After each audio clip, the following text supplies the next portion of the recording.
There are three types of anthropometry data available. Number one is the structural anthropometry data.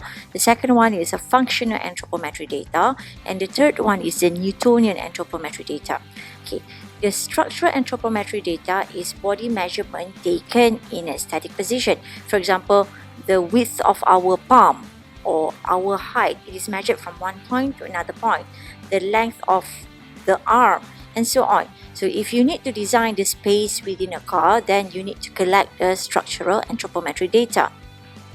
Another example on the use of structural anthropometry data is the wheelchair design, as shown here. So you can utilize many body measurements during sitting, as shown, to create a very practical and comfortable wheelchair design for the disabled people.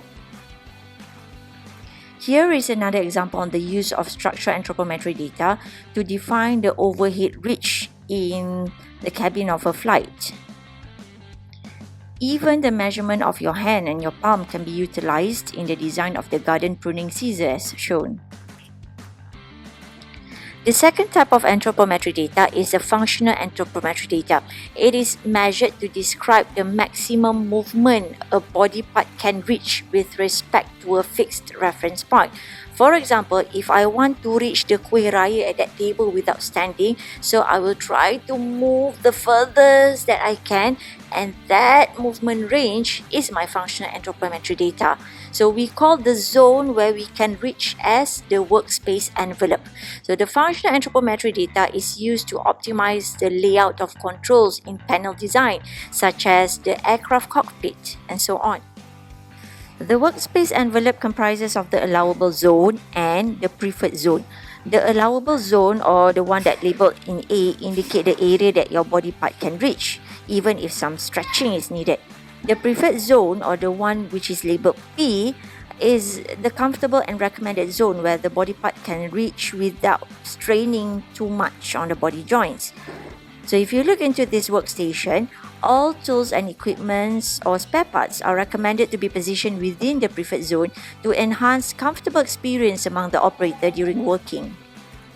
The third type of anthropometry data is the Newtonian anthropometry data. So these data are used in mechanical analysis of the loads on the human body.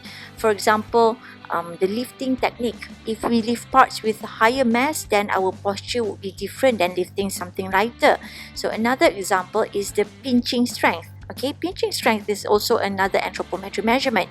So it is measured as a load as opposed to distance. So the load is measured as in Newton. So that's why we call it as the Newtonian anthropometry data. So maybe women have lower pinch strength compared to men. So that is an example of Newtonian anthropometry data. Here are the steps in applying anthropometry in your product design. The first one is you have to select the user population. If the user of your product are Malaysian, then you have to refer the anthropometry data of Malaysians. If you are designing a product particularly for women in Malaysia, then you have to refer to the Malaysian women data. In the case of your project, if you are designing for the disabled people, for example, if you're designing a product for midgets, then you have to obtain the data for people with dwarfism or those with smaller builds. Okay, the next step is for you to define the relevant body dimension that you need for your product. For example, if you're designing a shoe, then the related body dimension would be the foot dimension. If you're designing a glove, then you need to get the dimension for the palm. The third step in applying anthropometry in product design is to define the percentage of population that you want to accommodate. If you want to accommodate to every single person in the population, then you need to consider 100% of the population data. But then it's not very ideal in real situation, and it's very costly. So normally, designers would consider to accommodate to at least 90% or 95% of the overall population. The fourth step is to select the percentile value of your anthropometry dimension. In this case, you have to decide if you want to design for the average or if you want to design for the people of the higher or lower extreme. For lower extreme, we select the z-score for the 5 percentile. For people along the higher extreme, you select the z-score of 95 percentile. So how about designing for the average? Take the middle one lah. You take the z-score of 50 percentile. Simple kan? The fifth step is to apply necessary modification to your design based on the percentile value that you selected previously. This is where you use the PMZ formula as demonstrated in the previous video. You can add some clearance tolerance or whatever necessary to improve the comfort of your user. The final step is to test your design by creating a mock-up prototype to test it. You can create a physical prototype or you can even simulate your design in design software such as CATIA. With that tool, you can perform ergonomic assessment on the human model based on the percentile that you select earlier.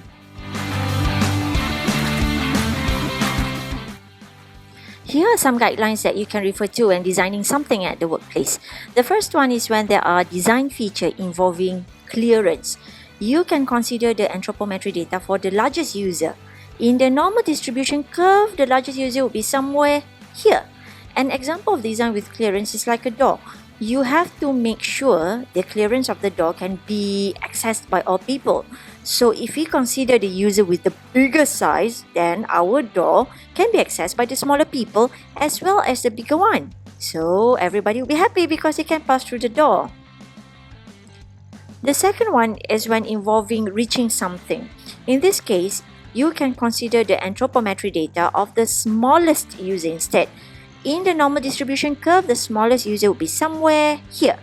An example is if you shop at the mall, do you notice the retail space or the area where they display all their product is designed to be within reach by all customers. So when it is reachable, more chances of people reviewing the product and end up buying their product. So when money coming in, the seller is happy. The third one is involving maintenance people. Special requirements are needed for maintenance people because the maintenance work would usually require them to access areas which are not normally accessed by the regular workers, such as cleaning the window here. So not every day people would access the higher region or the lower region of the window panel. Another feature is designing for adjustability. So when your product is adjustable, it can be used by a wider range of users, irregardless of the body size or their body height. Take the example of this chair. The seating height can be adjusted depending on the height of the user, and the backrest can also be inclined at an angle which gives comfort to the user as well.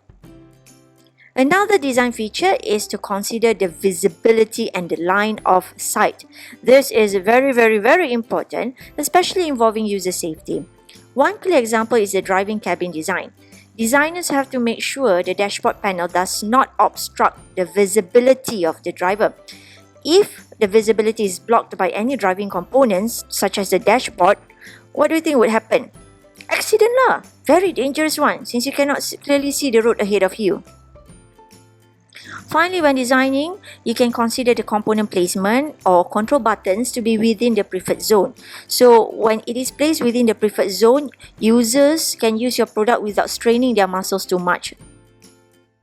Okay, here are some recommended height for standing and seated work area. And this is the recommended dimensions for the working area viewed from the top. Of course, the best design would be based on the specific user's anthropometry data. Here are some design strategies that you can consider for your product design. The first is designing for the extremes. So extreme as in designing for the largest people or the smallest people. Usually, we use this strategy when designing for clearance or reach, as explained previously. If you're designing for clearance, such as the airplane seats, you can consider higher extreme of people. In this case, 95th percentile of male data are highly recommended. On the other hand, when designing for reaching, such as the emergency level, you want to make sure everybody can reach that emergency level, so you can consider the lower extremes. So in this case, you can use the data of 5th percentile of the female population. The second strategy is to design for the average. The design feature should not be too big or too small, such as the doorknob. However, designing for average is not really recommended as it compromises the usability of the product among extreme users. Probably the best strategy of all is to design for adjustability. It may be a bit expensive compared to other options as you need special features to be included as the adjustability aspect in your product. Nonetheless, it is very convenient and it can fit wider range of users. Some example is the chair and monitor holder. There are many design strategies that you can adopt in ensuring your product fits the user. One of the very useful approaches is by using the anthropometry data of the potential users population. Let's look at the context of your project. Some of you design product intended for a very specific user. What you can do is collect related anthropometry data of that particular user and then use specific measure related to the product. For example, if you are designing a shoe, then the specific anthropometry data related to your product would be the measurement of the fit. Next, consider which range of percentile that you need to use in your design. Okay, for your weekly exercise, why don't you try to adopt the anthropometry data in your project? Yes, this is my son. So, why don't you try to adopt the anthropometry data in your project? Summarize important anthropometry measure and describe how you are going to use that data for your project. Okay, so he's bugging me now. So till then, hope you enjoyed this video. All the best. See you later, alligator.